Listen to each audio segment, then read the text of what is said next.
നമസ്കാരം. നമ്മൾക്ക് എങ്ങനെ പോസിറ്റീവാകാം, അല്ലെങ്കിൽ നമുക്കെങ്ങനെ ആത്മീയ വളർച്ച നേടി ആ സൃഷ്ടാവായ ദൈവവുമായി ഒരു ബന്ധമുണ്ടാക്കാം, ആ വിഷയത്തെക്കുറിച്ചാണ് ഞാനിപ്പോൾ പറഞ്ഞുകൊണ്ടേയിരിക്കുന്നത്. ഈ ധ്യാനവും മെഡിറ്റേഷനും പ്രാർത്ഥനയും ഇതെല്ലാം ശരിക്കും പറഞ്ഞാൽ നമ്മുടെ ആത്മാവിനെ ശക്തിപ്പെടുത്താനും നമ്മുടെ ഉപബോധ മനസ്സ് ബലപ്പെടാനും വേണ്ടിയിട്ടുള്ള പ്രക്രിയകളാണ്. ദൈവത്തോട് കൂടുതൽ അടുക്കാനും അല്ലെങ്കിൽ ആ ദൈവവുമായി ബന്ധം വരുന്നതും നമ്മുടെ ആത്മാവുമായിട്ടാണ്. അപ്പോൾ അതിനുള്ള പ്രാപ്തി നമ്മൾ ആത്മാവിനെ ആക്കിയെടുക്കലാണ് മെഡിറ്റേഷനിലൂടെ അല്ലെങ്കിൽ ഈ ധ്യാന കേന്ദ്രങ്ങളിലും അങ്ങനെയൊക്കെയുള്ള സ്ഥലങ്ങളിലെല്ലാം ശരിക്കും ആ ധ്യാനം കൊണ്ട് ഉദ്ദേശിക്കുന്നത്. പക്ഷേ ഇപ്പോഴത്തെ പ്രശ്നം എന്തെന്ന് വെച്ചാൽ, തിന്മ ഒരുപാട് പെരുകിയിരിക്കുന്നത് കാരണം ഒന്നല്ലെങ്കിൽ മറ്റൊരു രീതിയിൽ നമ്മൾ പോലും അറിയാതെ നമ്മളെയൊക്കെ തിന്മയുടെ ശക്തി ആകെ പൊതിഞ്ഞ് ഇറുക്കി വെച്ചിട്ടുണ്ട്. ഈ ഒരു കാരണത്താൽ നമ്മുടെ ആത്മാവിന് അങ്ങോട്ട് വളരാൻ കഴിയുന്നില്ല. ആത്മാവ് ബലപ്പെട്ടാൽ മാത്രമേ ആ ദൈവവുമായ ഒരു ബന്ധം ലഭിക്കുകയുള്ളൂ. അതുകൊണ്ട് അതിന് വേണ്ടിയിട്ടാണ് നമ്മൾ കൂടുതൽ പോസിറ്റീവ് ആകണം എന്ന് നമ്മൾ പറയുന്നത്. നമ്മൾ പോസിറ്റീവ് ആകണം എന്ന ഒരു കാര്യത്തിനുപരി നമ്മൾ എങ്ങനെ നെഗറ്റീവായി അല്ലെങ്കിൽ എങ്ങനെയാണ് നെഗറ്റീവ് ആയിക്കൊണ്ടിരിക്കുന്നത് എന്ന സത്യം നമ്മൾ തിരിച്ചറിയണം. എങ്കിൽ മാത്രമേ അതൊക്കെ ഒഴിവാക്കിയിട്ട് നമുക്ക് കൂടുതൽ പോസിറ്റീവിലോട്ട് പോകാൻ പറ്റുകയുള്ളൂ. അപ്പോൾ ആദ്യം എങ്ങനെയാണ് നമ്മൾ നെഗറ്റീവ് ആകുന്നതെന്ന് നമ്മൾ ആദ്യം തിരിച്ചറിയുക. നമ്മൾ കുട്ടിക്കാലമായിരിക്കുമ്പോൾ തന്നെ നമ്മുടെ മാതാപിതാക്കളിൽ നിന്നാണ് നാം പല കാര്യങ്ങൾ പഠിക്കുന്നതും അറിയുന്നതും. ആ മാതാപിതാക്കൾ നമുക്ക് പോസിറ്റീവായ കാര്യത്തിലോ അല്ലെ പോസിറ്റീവ് രീതിയിലൂടെ, പോസിറ്റീവ് ഞാൻ ഉദ്ദേശിക്കുന്നത് ദൈവം ഉദ്ദേശിച്ച ആ രീതിയിലൂടെ, ദൈവം മനുഷ്യനൊരു സംവിധാനം, ഒരു ക്രമം, ഒരു നിയമം വെച്ചിട്ടുണ്ട്. അതിലൂടെ വരുന്ന മക്കൾക്ക് മാത്രമേ മാതാപിതാക്കളിലൂടെ ഒരു പോസിറ്റീവ് വളർച്ച വരികയുള്ളൂ. അപ്പോൾ അതുകൊണ്ടാണ് മാതാപിതാക്കളൊക്കെ നന്നായാൽ മക്കളും അതനുസരിച്ച് നന്നായിരിക്കും എന്ന് പറയുന്നത്.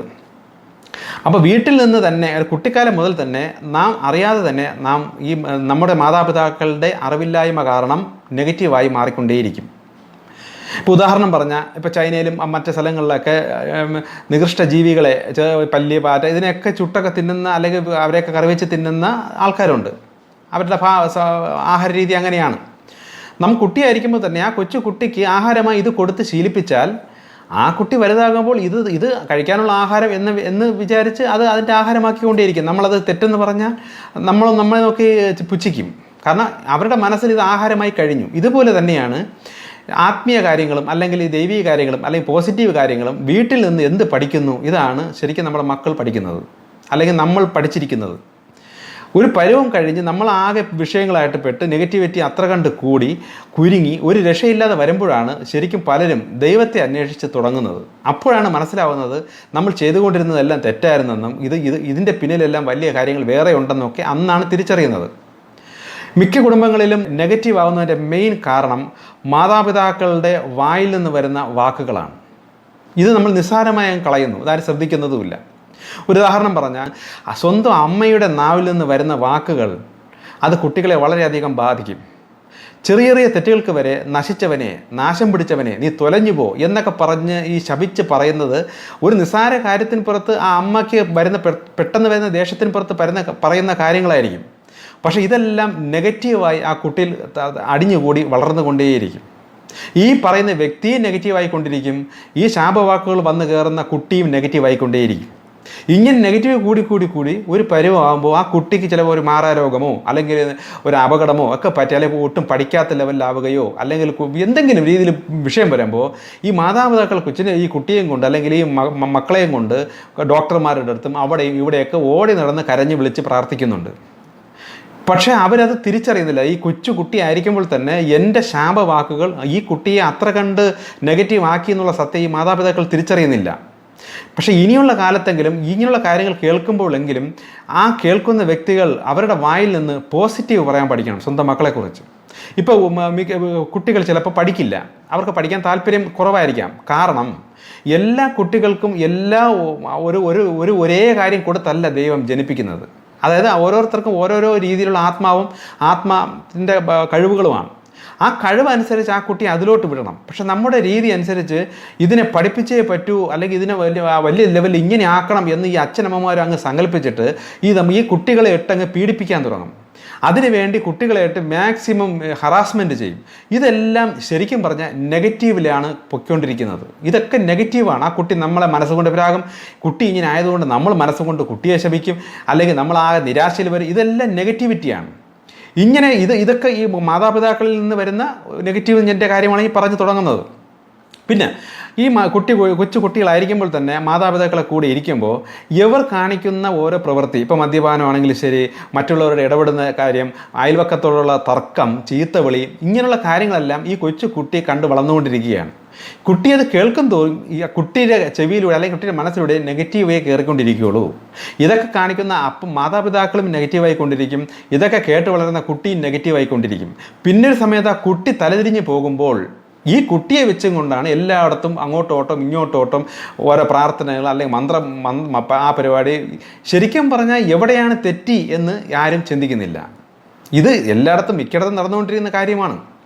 ഇതിനൊക്കെ ഒരു മാറ്റം വരണം. അതുകൊണ്ടാണ് ദൈവം ഈ വിധ സത്യങ്ങളെല്ലാം ഇനി അടുത്ത ആൾക്കാർക്ക് പറഞ്ഞു കൊടുത്ത്, കാര്യം ദൈവത്തിൻ്റെ ഒരു പ്ലാനുണ്ട്. ഇനി ഒരു തലമുറ, ഒരു സത്യയുഗത്തിലേക്ക് പോകേണ്ട ഒരു തലമുറ ഇനി ഭൂമിയിൽ വരണം. അപ്പോൾ ഇനിയെങ്കിലും ഇതിൽ നിന്നൊക്കെ മാറി ചിന്തിച്ച് തുടങ്ങിയാൽ മാത്രമേ ആ തലമുറ വരികയുള്ളൂ. ഇങ്ങനെ കുട്ടികൾ നമ്മളിൽ തന്നെ നെഗറ്റീവായിക്കൊണ്ടിരിക്കും. നുണ പറച്ചിൽ, ഇല്ലാത്ത കാര്യങ്ങൾ പറഞ്ഞ് വീട്ടിലിരുന്ന് മറ്റുള്ളവരെ കുറിച്ച് പറഞ്ഞ് നമ്മൾ സന്തോഷിക്കൽ, ഇതെല്ലാം ആ ഒരു കുട്ടി കേട്ട് അതൊക്കെ മാറി. ഇതൊക്കെ കുട്ടിയുടെ മനസ്സിൽ ഇതൊക്കെ ശരിയാണ് എന്ന രീതിയിൽ ചെറുതിലെ തെറ്റിയാണ് പോയിക്കൊണ്ടിരിക്കുന്നത്. അപ്പോൾ എവിടെ നിന്ന് ആ കുട്ടി തെറ്റി, അല്ലെങ്കിൽ നമ്മളുടെയൊക്കെ ചെറുപ്രായത്തിൽ എങ്ങനെ തെറ്റിയെന്ന് നമുക്കിപ്പോൾ തന്നെ മനസ്സിലാവുന്നുണ്ടല്ലോ. പിന്നെ ചെറിയ അഴുക്ക കൂട്ടുകെട്ടുകൾ കൂടുമ്പോൾ, അല്ലെങ്കിൽ പിന്നെ മറ്റൊരു രീതിയിൽ എന്ന് വെച്ചാൽ നെഗറ്റീവ് ആയിട്ടുള്ള ആൾക്കാർ നമ്മുടെ വീട്ടിൽ വരികയും, ഇപ്പം നമ്മൾ കുട്ടി ഇപ്പം നല്ല പഠിക്കുന്ന കുട്ടി, നമ്മൾ ഈ കുട്ടിയെ വെച്ച് അങ്ങ് പൊങ്ങച്ചം പറയും. ശരിക്കും പറഞ്ഞാൽ പോസിറ്റീവ് ആയിരിക്കുന്ന ഒരാളുടെ അടുത്ത് നമ്മൾ കുട്ടിയുടെ കഴിവുകളോ കാര്യങ്ങളോ പറഞ്ഞാൽ അവർ ആ മനസ്സുകൊണ്ട് സന്തോഷിക്കും. എന്നാൽ നമ്മുടെ ബന്ധത്തിൽ നിൽക്കുന്ന പലരും നമ്മളെപ്പോലെ അല്ല, തനി നെഗറ്റീവായിട്ടുള്ള ആൾക്കാരും ഉണ്ട്. ഇത് നമ്മുടെ ഉള്ളിൻ്റെ ആത്മാവ് നമുക്ക് പറഞ്ഞു തരികയും ചെയ്യുന്നുണ്ട്. പക്ഷേ ബന്ധുവല്ലേ, നമ്മുടെ സഹോദരങ്ങളല്ലേ എന്നൊക്കെ വിചാരിച്ച് നമ്മളങ്ങ് അഡ്ജസ്റ്റ് ചെയ്യും. ഇവരെയൊന്നും അഡ്ജസ്റ്റ് ചെയ്യരുത് എന്നും പറഞ്ഞാൽ അവരുടെ ശത്രുത ഉണ്ടാക്കണമെന്നല്ല, നമ്മളങ്ങ് ബുദ്ധിപരമായിട്ടങ്ങ് ഒഴിഞ്ഞു മാറി നിൽക്കണം. കാരണം നമ്മുടെ വീട്ടിൽ നമ്മളെ കുട്ടികളിൽ ഒരു കഴിവുണ്ട്, അല്ലെങ്കിൽ എന്തെങ്കിലും കുട്ടിയുടെ പഠനത്തിലൊക്കെ ചിലപ്പോൾ മുൻപന്തിയിൽ വരുമ്പോൾ നമ്മൾ സന്തോഷപൂർവ്വം ഒരു പൊങ്ങച്ചം പോലെയൊക്കെ ഇവരുടെ അടുത്തൊക്കെ അറിയിക്കുകയും പബ്ലിസിറ്റി ചെയ്യും.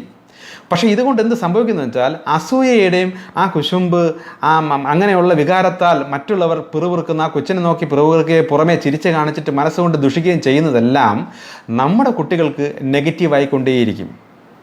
ഇത് ഭാവിയിൽ ആ കുട്ടിയെ ബാധിക്കും. ഒരു പരുവം കഴിയുമ്പോൾ മിക്ക കുട്ടികളും ഒട്ടും പഠിക്കാതെ ആയിപ്പോവും, ഉഴപ്പരായിപ്പോവും. ഇതിൻ്റെയൊക്കെ പിന്നിലെ കാരണം നമ്മൾ കാണിക്കുന്ന ഈ പൊങ്ങച്ചവും ഈ ഷോയും തന്നെയാണ് ഇതിനൊക്കെ തടസ്സം.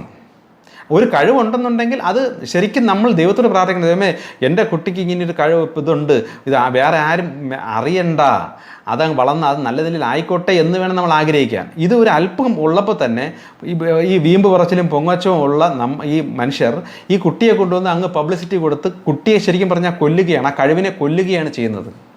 ഇങ്ങനെ പല രീതിയിലൂടെയാണ് ആ ഒരു കുട്ടി ഇത് നെഗറ്റീവിലോട്ട് പൊയ്ക്കൊണ്ടിരിക്കുന്നത്. നമ്മുടെ വീട്ടിൽ നമ്മൾ എങ്ങനെയാണോ പെരുമാറുന്നത്, ഏത് രീതിയിലാണോ ജീവിക്കുന്നത്, അത് മാതൃകയാക്കിക്കൊണ്ടാണ് നമ്മുടെ മക്കൾ ശരിക്കും പറഞ്ഞാൽ വളർന്നു വരുന്നത്. ഒരു ലെവൽ കഴിയുമ്പോൾ ഇതേ കാര്യങ്ങൾ നമ്മുടെ മക്കൾ കാണിക്കുമ്പോൾ നമുക്കത് സഹിക്കില്ല. അപ്പോൾ നമ്മൾ മക്കളെ പഠിപ്പിക്കാൻ ചെല്ലുമ്പോൾ ഈ കുട്ടികൾ ചിന്തിക്കും, എൻ്റെ അമ്മയ്ക്ക് ഇതൊക്കെ ആവാം, എൻ്റെ അച്ഛൻ ഇങ്ങനെ ആവാം, എനിക്കെന്തിങ്ങനെ ആയിക്കൂടെ എന്നൊരു ബോധം അല്ലെങ്കിൽ ഇന്നൊരു ചിന്ത ആ കുട്ടിയുടെ ഉള്ളിൽ ശക്തമായി വന്നുകൊണ്ടിരിക്കും. ചുരുക്കം പറഞ്ഞാൽ ശത്രുത ചിലപ്പോൾ അവിടെ വളർന്നു വരും. മാതാപിതാക്കളും അല്ലെങ്കിൽ കുട്ടിയും തമ്മിലുള്ള ആ നല്ലൊരു അടുപ്പം അവിടെ നശിച്ചു തുടങ്ങും. കാരണം ഈ ഒരു കുട്ടി കൊച്ചല്ലേ എന്ന് വിചാരിച്ച് നമ്മൾ ശരിക്കും പറഞ്ഞാൽ ഇതൊന്നും മാനിക്കുന്നില്ല. ഭാര്യ ഭർത്താവ് തമ്മിലുള്ള വഴക്ക്, ഇതൊക്കെ നടക്കുമ്പോൾ നമ്മൾ ജയിക്കാൻ വേണ്ടി പറയുന്ന പല ശാപവാക്കുകളും അല്ലെങ്കിൽ പല നെഗറ്റീവ് സംസാരങ്ങളും കുട്ടി മനസ്സിലാക്കിയെടുത്തിട്ട് മറ്റൊരു രീതിയിൽ ആ കുട്ടി പഠിച്ചു വയ്ക്കും. കാരണം നമ്മൾ കാണുന്ന കുട്ടിയേ ഉള്ളൂ ആ ചെറുത്, അകത്തിരിക്കുന്ന ആത്മാവ് പവർഫുള്ളാണ്. പല കാലത്തും പല രീതിയിൽ വന്നിട്ടുള്ള ഒരു ആത്മാവാണ്, അത് പവർഫുള്ളാണ്. പിന്നെ ദൈവത്തിൻ്റെ നിയമപ്രകാരം ദൈവം തന്നിരിക്കുന്ന ആ ഭംഗി, ആ ശരീരം അല്ലെങ്കിൽ ആ നിറം, ഇതിലെല്ലാം നമ്മൾ തൃപ്തരാകണം. നാം എന്ത് ചെയ്യുന്നു എന്ന് വെച്ചാൽ മറ്റുള്ളവരുടെ മുന്നിൽ ഞാൻ ഭംഗിയുള്ളവരാണെന്ന് കാണിക്കാൻ സ്ത്രീകൾ ആ മേക്കപ്പും അല്ലെങ്കിൽ ഓവർ ശരീരത്തിൽ ഓരോ ഭാഗം അറിയാമല്ലോ ഭംഗി കൂട്ടാൻ വേണ്ടി, ഇതെല്ലാം ദൈവത്തിൻ്റെ കണ്ണിൽ തെറ്റാണ്. ഈ തെറ്റായ കാര്യങ്ങളെല്ലാം ചെയ്യുന്നതനുസരിച്ച് നമ്മൾ പോലും അറിയാതെ നമ്മൾ നെഗറ്റിവിറ്റി വർദ്ധിച്ചു കൊണ്ടേയിരിക്കും. ഇത് കണ്ട് വളരുന്ന മക്കളും ഇതൊക്കെയാണ് ശരി എന്ന് വിചാരിച്ച് ചെറുപ്രായത്തിലെ അതവർ ചെയ്യുകയും ചെയ്യും. മിക്ക മാതാപിതാക്കളും കുട്ടികളെ അങ്ങനെ തന്നെ ആക്കിക്കൊണ്ട് വരികയും ചെയ്യും. ഇതൊക്കെ സമൂഹത്തിൽ പറഞ്ഞിട്ടുള്ളതല്ലേ, ഇതൊക്കെ എല്ലാവർക്കും പറഞ്ഞിട്ടുള്ള കാര്യങ്ങളല്ലേ, ഇതിലൊക്കെ എന്ത് ഇത്ര തെറ്റ് എന്ന് നമ്മൾ നിസ്സാരമായി ഇത് ചിന്തിച്ച് കളയും. പക്ഷേ ഇതിൻ്റെ പിന്നിൽ വലിയ പ്രശ്നങ്ങളുണ്ട്. കാരണം മനുഷ്യരെയാണ് ദൈവം സ്വതന്ത്രമായി വിട്ടിരിക്കുന്നത്. ദൈവത്തിന് അറിയില്ലേ നമ്മളുടെ മുഖം ഇങ്ങനെയാണെന്ന്, അല്ലെങ്കിൽ നമ്മളുടെ കണ്ണ് ഇങ്ങനെയാണെന്നും നമ്മളുടെ നിറം ഇങ്ങനെയാണെന്നും ദൈവത്തിന് അറിയാമല്ലോ. അപ്പം നമ്മൾ ആ സൃഷ്ടിയിൽ, അല്ലെ നമ്മൾ ജനിച്ചപ്പോഴേ ഇങ്ങനെ വന്നതാണെന്നുള്ളത് അതെന്ത് തെറ്റ്? അതിൽ നമ്മൾ തൃപ്തിപ്പെടുന്നത് ദൈവം അങ്ങനെയാണല്ലോ നമ്മൾ സൃഷ്ടിച്ചിരിക്കുന്നത്. അപ്പോൾ അങ്ങനെ സൃഷ്ടിച്ച് വെച്ചിട്ടുണ്ടെങ്കിൽ അതിൻ്റെ പിന്നിൽ കാര്യങ്ങൾ കാണും. ഒരാളെ ഭംഗിയായി ജനിപ്പിച്ചു, നമ്മൾ ഭംഗിയില്ലാതെ ജനിപ്പിച്ചു, അതിൻ്റെ പിന്നിൽ കാര്യങ്ങളുണ്ട്. നമ്മൾ അങ്ങനെ ജീവിക്കാൻ വേണ്ടി ദൈവം ജനിപ്പിച്ച തന്നെയാണ്. അങ്ങനെ ജീവിച്ച് പോകുമ്പോൾ എവിടെയോ കഴിഞ്ഞ ജന്മത്തിൽ എന്തോ ചെയ്തതിൻ്റെ ചില കാര്യങ്ങൾ ഇതിൽ ബാലൻസ്ഡായി ടാലിയായി തീരും. നമ്മളിവിടെ എന്ത് ചെയ്യുന്നു വെച്ചാൽ അതിബുദ്ധിയിൽ നമ്മൾ അതിനപ്പുറം നമ്മൾ ഇങ്ങനെയാണ് ദൈവം നമ്മളെ ജനിപ്പിച്ചെങ്കിൽ എന്നാൽ ഞാൻ ഇതിനപ്പുറമായിട്ട് ഞാൻ ഭംഗിയാക്കി കാണിച്ചു തരാം എന്ന് വിചാരിച്ച് നമ്മൾ ദൈവത്തോട് തർക്കിക്കുന്നത് പോലെ അല്ലെങ്കിൽ മത്സരിക്കുന്നത് പോലെയാണ് നമ്മൾ ഈ മറുഭാഗത്ത് നമ്മൾ ഇങ്ങനെയൊക്കെ ചെയ്യുമ്പോൾ സംഭവിക്കുന്നത്. നമ്മളതിൽ തൃപ്തിപ്പെടണം. അപ്പോൾ ഇതുവരെ എൻ്റെ കേട്ടുകൊണ്ടിരിക്കുന്ന വ്യക്തികൾക്ക് ഇനി പോസിറ്റീവ് ആകണം എന്ന് ചിന്തിക്കുന്നുണ്ടെങ്കിൽ അവർ ചെയ്യേണ്ട കാര്യങ്ങളിൽ ഒന്ന്, നമുക്ക് ദൈവം എന്ത് തന്നു, എങ്ങനെ തന്നു, അതിനെ അങ്ങ് വൃത്തിയായും വെടുപ്പുമായിട്ട് കൊണ്ട് നടക്കുക. അതിൽ കൂടുതൽ ചായങ്ങൾ പൂശാനോ അല്ലെങ്കിൽ കൂടുതൽ ഇത് ചെയ്ത് അതിനെ മറിച്ച് കൊണ്ടുപോകേണ്ട ആവശ്യം വരുന്നില്ല. അങ്ങനെ ചെയ്യുമ്പോൾ ശരിക്കും പറഞ്ഞാൽ അത് ദൈവത്തിന് ഇഷ്ടമല്ല. അങ്ങനെയൊക്കെയുള്ള വ്യക്തികൾക്കൊന്നും നമുക്ക് ആത്മീയ വളർച്ചയിൽ മുന്നോട്ട് പോകാനൊന്നും പറ്റില്ല. ഇത് കണ്ട് വളരുന്ന നമ്മളെ മക്കളും അങ്ങനെ തന്നെ അവരും തെറ്റായ രീതിയിലാണ് ചെറുതിലെ പഠിച്ച് വളരുന്നത്. വേഷം ധരിക്കലിൽ ഇപ്പോൾ പറയാറുണ്ട് സ്ത്രീകൾക്കും പുരുഷന്മാർക്കും സമത്വം, അത് ഇങ്ങനെ വേഷം ധരിച്ചാൽ എന്ത്, അത് ആണുങ്ങളുടെ കണ്ണിൻ്റെ കുഴപ്പമാണ്, ഇങ്ങനെ കുഴപ്പമാണ്. ഇത് ശരിക്കും ദൈവം വെച്ചിരിക്കുന്ന നിയമപ്രകാരം സ്ത്രീകൾ അവരുടെ ശരീരഭാഗങ്ങൾ പുരുഷന്മാരെ അട്രാക്റ്റ് ചെയ്യുന്ന വിധത്തിൽ അവർ അങ്ങനത്തെ വസ്ത്രങ്ങൾ ധരിക്കരുത്. അങ്ങനെ ധരിക്കുമ്പോൾ വേറെ കുഴപ്പമൊന്നുമില്ല. ശരിക്കും പറഞ്ഞാൽ നെഗറ്റിവിറ്റിയാണ് അവിടെ വളരുന്നത്. സമൂഹം മൊത്തം നെഗറ്റീവായി കൊണ്ടുവരും. സ്ത്രീ ആണെങ്കിലും ഞാൻ ചെയ്യുന്നത് നെഗറ്റീവാവും.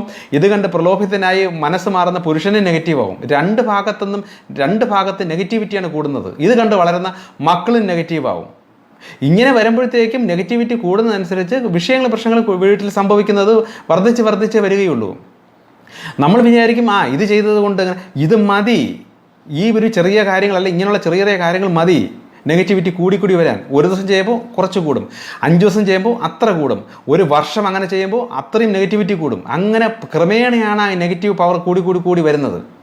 ഇങ്ങനെ വരുന്ന ഒരു ലെവലാകുമ്പോൾ സംഭവിക്കുന്നത് ചിലപ്പോൾ ഒരു അപകടമായിരിക്കാം, ചിലപ്പോൾ വീട്ടിൽ ആർക്കെങ്കിലും ഒരു മാറാ രോഗമായിരിക്കാം. പക്ഷെ നമ്മൾ എന്തെന്ന് വെച്ചാൽ ഇത് തിരിച്ചറിയില്ല. ഇപ്പോൾ സ്വന്തം അമ്മയ്ക്ക് അല്ലെങ്കിൽ സ്വന്തം അച്ഛന് വയ്യ, നമ്മൾ അച്ഛനെ പരിചരിച്ച് കരഞ്ഞ് വിളിച്ചിട്ട് വീട്ടിൽ നിന്ന് അവസാനം ജോലിക്ക് പോകുമ്പോൾ പിന്നെയും നമ്മൾ ഈ ചെയ്ത പല തെറ്റുകളും ചെയ്തുകൊണ്ടാണ് ജോലിക്ക് പോകുന്നത്. അപ്പോൾ ഈ അറിവ് ഇവർക്ക് എവിടെ നിന്ന് കിട്ടും, ആര് കൊടുക്കും? ഇങ്ങനെയുള്ള കാര്യങ്ങളെല്ലാം നിങ്ങൾ ശരിക്കും പറഞ്ഞാൽ ഒന്ന് നിയന്ത്രിച്ചും അല്ലെങ്കിൽ അത് വേണ്ടെന്ന് വെച്ചും ചെയ്തു നോക്ക്. കുടുംബത്തിലെ പ്രശ്നങ്ങൾ താനെ മാറിക്കിട്ടും. ഇനി അടുത്ത ചെയ്യേണ്ട ഒരു പ്രധാനപ്പെട്ട ഒരു കാര്യം, നമ്മൾ ഈ സത്യങ്ങൾ ഇത് ഞാനീ പറയുന്ന കാര്യങ്ങൾ ഒറ്റ സ്റ്റെപ്പിലൊന്നും ആർക്കും ചാടിക്കയറി പാലിക്കാൻ പറ്റില്ല. കാര്യം ചെയ്തുകൊണ്ടിരിക്കുന്ന ചില കാര്യങ്ങളും നമ്മൾ പ്രാക്ടീസ് ചെയ്തുകൊണ്ടിരിക്കുന്ന ചില കാര്യങ്ങളൊക്കെ ആയതുകൊണ്ട് നമുക്ക് പെട്ടെന്ന് നാളെ മുതൽ എനിക്കൊരു മാറ്റം എന്ന് പെട്ടെന്ന് ചിന്തിക്കാൻ അങ്ങനെ പറ്റില്ല. അങ്ങനെ പറ്റിയാൽ അത്രയും ഭാഗ്യം. പക്ഷേ നമ്മൾ ക്രമേണ പതുക്കെ ഇതങ്ങ് ഒഴിവാക്കി പോവുക.